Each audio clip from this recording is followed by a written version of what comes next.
दोस्तों, नीट का paper out हो चुका है और पूरे देश में इस बार यही चर्चा है कि नीट का पेपर आउट हो गया है और आउट होने के बाद में नीट की परीक्षा निरस्त भी कर दी गई है। जी हाँ, नीट यूजी 2026 की परीक्षाएं सरकार ने निरस्त कर दी हैं।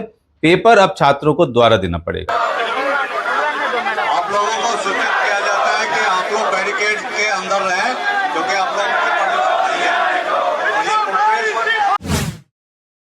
अब नुकसान किसका और फायदा किसका और क्या तमाशा मचा हुआ वो देखिए आप। इतना बड़ा देश जिसको हम कहते हैं दुनिया की चौथी बड़ी अर्थव्यवस्था, डिजिटल इंडिया की बात करते हैं, साइबर सिक्योरिटी की बात करते हैं, तमाम सारी सुरक्षा की बात करते हैं, लेकिन ऐसा नाकारा देश है और ऐसा नाकारा एनटीए है, नेशनल टेस्टिंग एजेंसी, जो एक परीक्षा भी ईमानदारी से नहीं करा पाता है। ये कोई पहली बार की घटना नहीं है। आप इतिहास उठा के देख लीजिए, नीट की परीक्षा का इतिहास ही काला रहा है। और ये इतिहास मैं आपको बता दूं काला तब से हुआ है जब से नेशनल टेस्टिंग एजेंसी ने ये एग्जाम कराना शुरू किया है।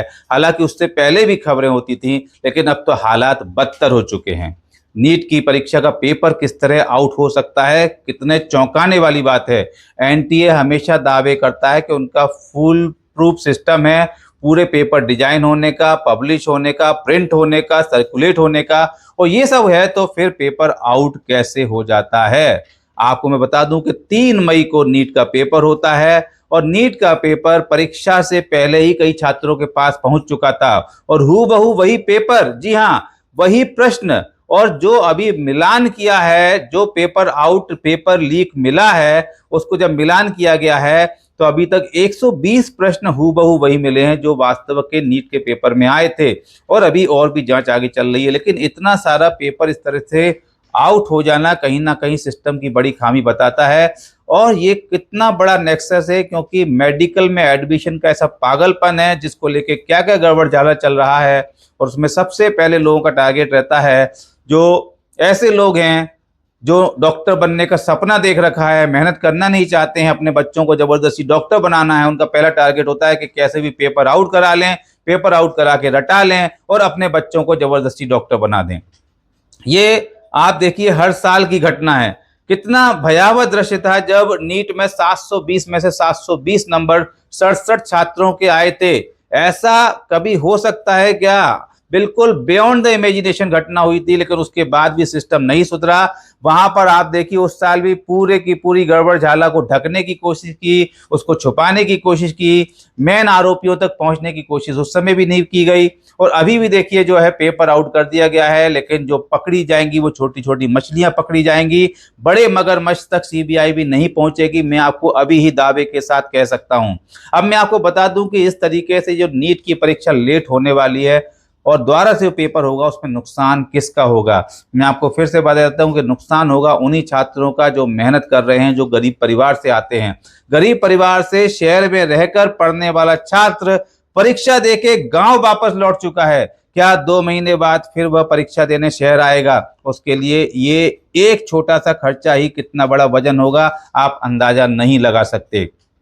जो गरीब परिवार के छोटे छोटे बच्चे हैं, जो ऐसे छोटी जगह से निकलने वाले बच्चे हैं जिन्होंने डॉक्टर बनने का सपना देखा हुआ है, ऐसे 22 लाख लोग हैं, ऐसे 22 लाख छात्र हैं। और 22 लाख छात्र हैं तो उनके परिवार के कितने सदस्य होंगे जिनने उनके साथ सपना देखा और चाहते होंगे कि हमारा बच्चा कहीं ना कहीं डॉक्टर बन जाए। ऐसे करोड़ों लोगों के सपनों के साथ खिलवाड़ इस सिस्टम ने किया है। और मैं आपको बता दूं, इस सिस्टम में जो कुछ गड़बड़ चल रहा है, इसका पूरा के पूरा दोषी कहीं ना कहीं नेशनल टेस्टिंग एजेंसी के वो गैर जिम्मेदार नाकारा अधिकारी हैं, जो दावे तो बड़े बड़े करते हैं लेकिन उनके सिस्टम में इतने लूप होल हैं जिनको वो कवर करने की कोशिश नहीं करते, या मैं तो कहूंगा जानबूझकर लूप होल रखते हैं।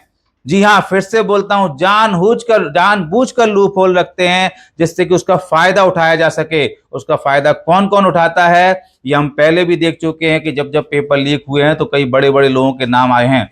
मध्य प्रदेश में भी मैं आपको बता दूं, जब व्यापम कांड होता था तो मंत्रियों के इन्वॉल्वमेंट तक उसमें आते थे। तो क्या फिर एनटीए कोई छोटे मोटे लोगों के हाथ में संस्था खेल रही होगी? कहीं ना कहीं यहाँ पर एक बड़ा नेक्सस है जो काम कर रहा है। यकीन मानिए इसमें बड़े बड़े ब्यूरोक्रेट्स, बड़े बड़े मिनिस्टर्स, और मैं आपको बता दूं जो भी बड़ी बड़ी कोचिंग संस्थान हैं वो भी शामिल हो सकती हैं, लेकिन कहीं पर भी पूरी तरह से जांच नहीं होती है। हर साल लीपापोती हो जाती है और बच्चों के भविष्य के साथ खिलवाड़ हो जाता है। जो योग्य होते हैं वो घर बैठे रह जाते हैं और जो अयोग्य हैं वो मेडिकल कॉलेज में पहुंच जाते हैं। और इस तरह से किस तरह से डॉक्टर बनेंगे वो और किस तरह का इलाज करेंगे ये आप ही अंदाजा लगा सकते हैं। और मैं आपको बता दूं कि ये बच्चे अब जो आगे भी मान लीजिए कि मेहनत करके मेडिकल कॉलेज में पहुंचते हैं तो उनके पास में दूसरी चुनौती आने वाली है, क्योंकि अब यदि परीक्षा जून में होती है, जैसे कि हर साल रिजल्ट डिले होने की वजह से मेडिकल कॉलेजेस में उनका सेशन लेट स्टार्ट होता है, और जब सेशन लेट स्टार्ट होता है तो जो 6 महीने का सेमेस्टर है और जो साल भर की पढ़ाई है वो बच्चों को 4 महीने तो यहाँ से काउंसलिंग में ही निकल जाते हैं। क्योंकि आपको मैं बता दूं, नीट की परीक्षा होगी, नीट की परीक्षा के बाद में फिर नीट का रिजल्ट आएगा, नीट के रिजल्ट आने के बाद फिर नीट की काउंसलिंग की डेट्स डिक्लेयर होंगी, काउंसलिंग फर्स्ट राउंड होगा, काउंसलिंग सेकंड राउंड होगा, काउंसलिंग थर्ड राउंड होगा, और उसके बाद भी सीट में बची रह जाती हैं तो फिर मॉप अप राउंड्स होंगे, और इन सब में कम से कम 1 से 1.5 महीने का समय चाहिए। यानी कि अभी से भी हम लगा दें तो लगभग 3 महीने इस पूरे प्रोसेस में लगने वाले हैं। और यदि 3 महीने इस प्रोसेस में लगने वाले हैं यानी कि जून, जुलाई, अगस्त, ये पूरा इसी में चला जाएगा। और यदि इतना सारा समय बच्चों का यहाँ बर्बाद होने वाला है तो इसका दोषी कौन? और जिन लोगों ने अभी पेपर अच्छा गया होगा, जो इस उम्मीद में लगा के बैठे होंगे कि अब शायद उनको कहीं पर कोई कॉलेज मिल जाएगा, यदि आने वाले समय में उनका पेपर बिगड़ जाता है, उनका रिजल्ट बिगड़ जाता है, तो सोचिए उनके ऊपर किस तरह का वज्रपात होगा। क्या तमाशा बना रखा है नीट की परीक्षा के नाम पर, पूरे देश में क्या तमाशा चल रहा है। और जो हमारी सुरक्षा एजेंसियां हैं, जो हमारी जांच एजेंसियां हैं, वो क्या कर रही हैं। और जो एनटीए है, खासकर मैं कहता हूँ एनटीए तो इतना बड़ा गैर जिम्मेदार संस्थान है, इसे तो बंद ही कर देना चाहिए। आपको क्या लगता है कि क्या हमारे देश में नीट की परीक्षा, मेडिकल एंट्रेंस की परीक्षा कभी साफ सुथरे तरीके से हो पाएगी? बड़ा सवाल है, जवाब जरूर दीजिएगा। और मैंने इस वीडियो में जो भी मैसेज कन्वे करने की कोशिश की है वो आपको समझ में आया हो तो मेरे इस चैनल को सब्सक्राइब और फॉलो कीजिए और इस वीडियो को ज़्यादा से ज़्यादा शेयर करें। Thank you very much.